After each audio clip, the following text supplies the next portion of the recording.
Welcome back guys. Now in this video let's discuss about the concept of preload and afterload. So what exactly is this preload? And what exactly is this afterload? So preload and afterload, out of which you already know one thing. So preload is nothing but the end-diastolic volume. Okay, preload is nothing but the end-diastolic volume. The volume of blood which is present in the heart just before contraction. Okay, so preload, the load on which heart have to work. The amount of blood which is present in the heart just before contraction, the 140 ml of blood or 120 ml of blood, that is a preload. And what is this afterload? Okay, that we will discuss now. See, preload depends on venous return. Okay, this is return. Preload depends on what? Venous return. For example, if more is the venous return, more will be the preload. Just think, if more venous blood from all the veins are constricted, okay, all the veins are constricted, so more amount of blood is going to the right atrium. So all this blood will go into the right ventricle. From the right ventricle, blood is going to enter into the pulmonary circulation. From the lungs, all the blood is getting oxygenated. It is going to come into the left side of the heart, and all this blood is going to come to the left ventricle. So if more is the venous return, see, if more is the venous return, more will be the preload. So more is the venous return, preload increases. So let's try to put something like this. Vessels are constricted, venoconstriction increases the preload. Okay, venoconstriction increases the venous return. If venous return increases, end-diastolic volume increases. If end-diastolic volume increases, preload increases. Simple. So direct question is, preload depends on the venous return. Okay, so preload is nothing but end-diastolic volume. So what is the usual preload? 140 ml of blood. Okay, 140 ml of blood. The range is 120 to 140 ml of blood. Okay, so afterload depends on what? So first of all, what is this afterload? Okay, it's also a load on the heart, which is after the heart. For example, let me ask you one thing. See here, now I am talking about only the left ventricle. Only the left ventricle. Okay, imagine that this is the left ventricle. Now, left ventricle is going to open into what? Left ventricle is going to open into something called as aorta. Okay, aorta. Now, here is which valve present? The valve which is present in this area is the aortic valve. We all know here is the aortic valve. Okay. Now, what is the pressure in the aorta? Just tell me. The pressure in the aorta is 80 mmHg. Okay. Now, in order to open this aortic valve, heart left ventricle have to create how much pressure? 81 mmHg pressure. Okay, for example, let's take if the pressure in the aorta is now 100 mmHg. Okay, it's 100 mmHg. Now left ventricle have to generate how much pressure? 101 mmHg. Means left ventricle have to work more, it have to generate more pressure, it have to contract more. Okay, now for example, if the pressure in the aorta is now 150 mmHg for example. Now left ventricle should have to generate only 80 mmHg pressure or 81 mmHg pressure or 120 mmHg pressure. No, it have to generate a pressure of 151 mmHg. Now it have to work more. There is more load on the heart. Okay, which is after the heart, which is nothing but the pressure in the aorta. So afterload. See, afterload means the load against which the heart have to work. Which is nothing but, afterload is nothing but the aortic pressure, the pressure in the aorta. The pressure in the aorta is nothing but the afterload. Now it depends on what? Afterload depends on what? That we will see now. Okay, for example, let's try to understand. This is the left ventricle. Now from the left ventricle, what do we get? We are having aorta. Now this aorta is going to divide into what? This aorta is going to divide into arteries, major arteries. Now these arteries are going to divide into what? These arteries are going to divide into arterioles. Okay. Okay. Aorta, here is the aorta. These are arteries and arterioles. Okay. Now, my question is, see, for example, if arterioles are dilated, the arterioles are surrounded by maximum amount of smooth muscles. Arterioles have maximum amount of smooth muscles. Now let's imagine a condition where all the arterioles are dilated. Okay, all the arterioles are dilated. Now, if all the arterioles are dilated, means all the blood, whatever is coming into the aorta, it can easily go into the arteries. From here, it can easily go into the arterioles. From here, it can easily go into the capillaries, and from there into the venules. So, what happened to the pressure in the aorta? The aortic pressure decreases. There will be less amount of pressure in the aorta. For example, let's take a condition where all the smooth muscles around the arterioles, now the smooth muscles are contracted so that there is arterioconstriction. Okay, arterioconstriction. All these arterioles are now constricted. Now, what happens? Do you think it will be easy for the blood to go pass through the arterioles? No, blood is accumulating here. So, arterioconstriction, what happens? What it will cause? Arterioconstriction increases the pressure in the aorta. So, we know the pressure in the aorta is the afterload. Okay, the pressure in the aorta is the afterload. Now, this afterload depends on what? The pressure in the aorta depends on what? Whether the peripheral vasculature is constricted or dilated. The afterload depends on the total peripheral vascular resistance, TPR or TPVR. The afterload depends on peripheral vascular resistance. If that peripheral vascular resistance is more, peripheral vascular resistance means the blood vessels are all constricted. There is more resistance for the flow of blood. If the peripheral vascular resistance is more, automatically afterload will be more. Why? Because the vessels are constricted. See, peripheral vascular resistance more means all the blood vessels are constricted. If the blood vessels are constricted, blood cannot go into the capillaries. The blood is not easily going. So, back pressures are going to be generated. So, aortic pressures will be more. Simple. So, if PVR is more means peripheral vascular resistance is more means automatically afterload is more. If peripheral vascular resistance, if it is less means automatically afterload is going to be less. So, now tell me, what is afterload? Afterload is nothing but the pressure in the aorta. Afterload depends on what? Afterload depends on the peripheral vascular resistance. Now, peripheral vascular resistance mainly depends on which blood vessels? Arterioles. Why arterioles? Because maximum amount of smooth muscle is present in the arterioles. Maximum amount of smooth muscle is there with the arterioles. Okay. Now, please concentrate, guys. Afterload depends on what? Total peripheral vascular resistance. Total peripheral vascular resistance, TPR, is maximum with the arterioles. Okay. Now, let's see what are the conditions in which the venous return is going to be changed. We have already discussed venous return. Venous return is going to determine the preload. Okay. More the venous return, more will be the preload. Okay. Now, what are the conditions in which venous return is going to be increased? Okay. Now, see, soleus muscle which is present in our legs. Okay, it's a calf muscle.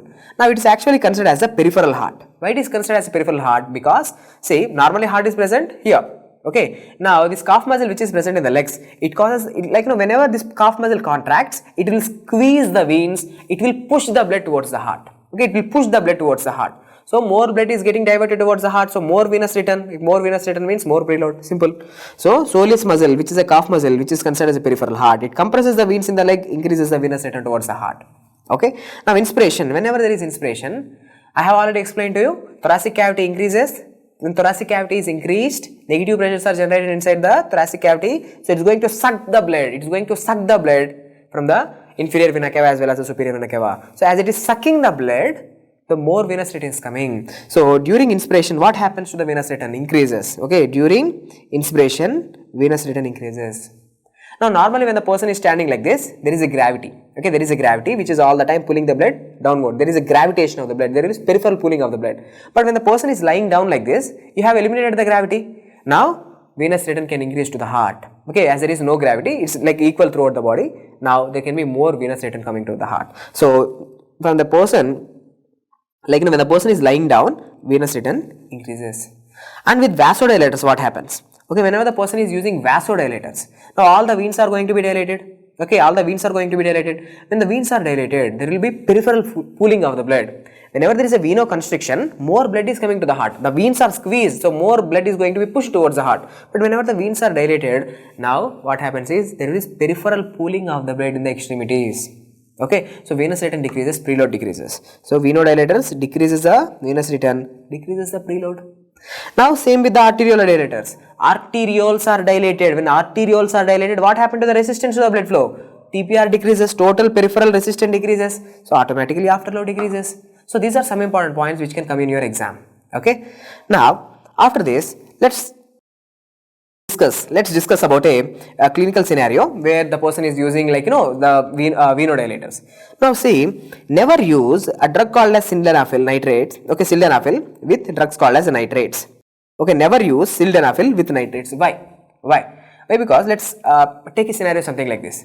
There is this old guy, okay, there is this old guy who is somewhere around, okay, let's not say old guy, the person who is somewhere around 55 years of age. Okay, now this 55 years of age patient is having one problem with his life, especially with his sexual life, that he is suffering with the erectile dysfunction. Okay, this person, he cannot able to participate in the sexual activity. Why? Because of no penile erection. Okay, erectile dysfunction is seen. Now, what is erectile dysfunction? He cannot erect his penis, so that he cannot participate in the sexual activity.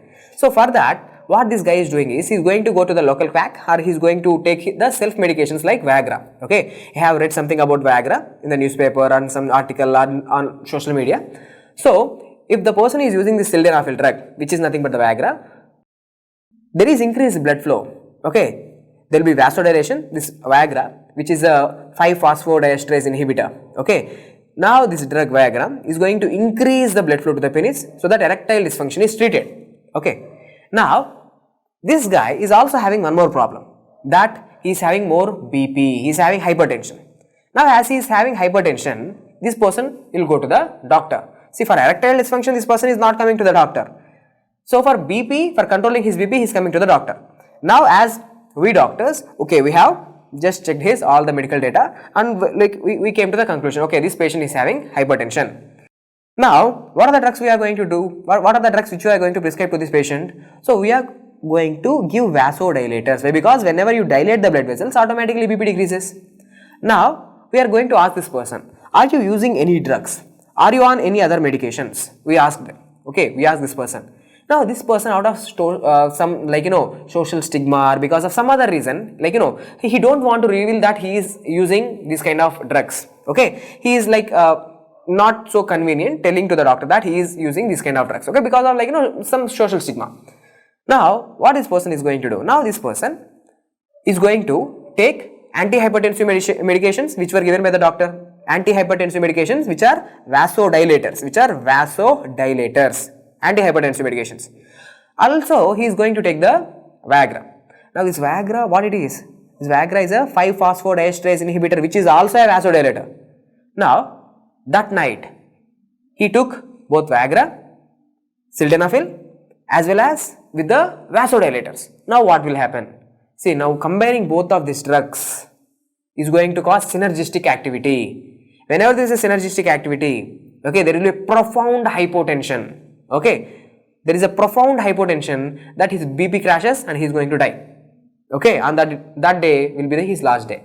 So what I am trying to put in your mind is, never use drugs like sildenafil, which is Viagra, which is also a vasodilator, with nitrates. What are nitrates? Nitrates are vasodilators, antihypertensive drugs. Okay, never use sildenafil with nitrates because it causes severe hypotension, because both the drugs are vasodilators. Combining them causes synergistic effect leading to severe hypotension. Okay, so these are the points which I want you to know. Now after that, let's discuss about Frank-Starling law. One important point, about the Frank-Starling law. See, already we have discussed Frank-Starling law is end-diastolic volume, which is nothing but the preload. If you increase the preload, if you put more blood into the heart will stretch more, just like a rubber band. It will stretch more powerfully it will contract. So more will be the stroke volume. More the end-diastolic volume, more is the stroke volume. So end-diastolic volume is directly proportional to stroke volume. That is Frank-Starling law. Okay. Now, what is fixed principle? See, estimation of the cardiac output by the rate of oxygen consumption. Okay, don't worry. So if you ask me, for example, I came to you and ask you how good you are at your studies. Okay, if I want to know how good you are with your studies. Now, what is the parameter that I am going to check? I am going to check your report card. Okay, so by looking at the marks in your report card, I can get to an estimate that how good you are with your studies. In the same way, if I want to know about the cardiac output, if I want to estimate the cardiac output, how can I know? By looking at the amount of oxygen consumption by the patient. Okay, I am going to put an oxygen cylinder back. Okay, I am going to put an oxygen cylinder and this person is breathing through the oxygen cylinder. Okay, by looking at the amount of oxygen he is consuming, I can get to an idea that how much is his cardiac output. See, simply talking, we all know that cardiac output is 5 liters. Just to make life little more complicated, okay, if you want to estimate the cardiac output by a procedure, we are going to like use fixed principle. So, estimation of the cardiac output by the rate of oxygen consumption. See, what is the formula? See, Q is equal to, Q means cardiac output. Cardiac output is equal to VO2, oxygen difference. Okay, like, sorry, not oxygen difference, volume of oxygen consumed. How much oxygen he is consuming every minute. And what is the difference in the oxygen in arterial blood and venous blood. Okay, so cardiac output is equal to amount of oxygen consumed by arteriovenous oxygen difference. Now, we all know in the arterial blood, okay, in the arterial blood, how much amount of oxygen is present? 190 ml of oxygen is present in 1 liter of blood. Okay, we know what is the amount of oxygen present in the arterial blood. And in 1 liter of the venous blood, there is 140 ml of oxygen. Here it is 190, here it is 140. So, what is the arteriovenous oxygen difference? Arteriovenous oxygen difference is 190 minus 140 is 50. So, we know arteriovenous oxygen difference is 50. In that particular person, it might be different. It might be, for example, 40 or it might be 60. So, according to the question, whatever is going to come in our exam, we can take it.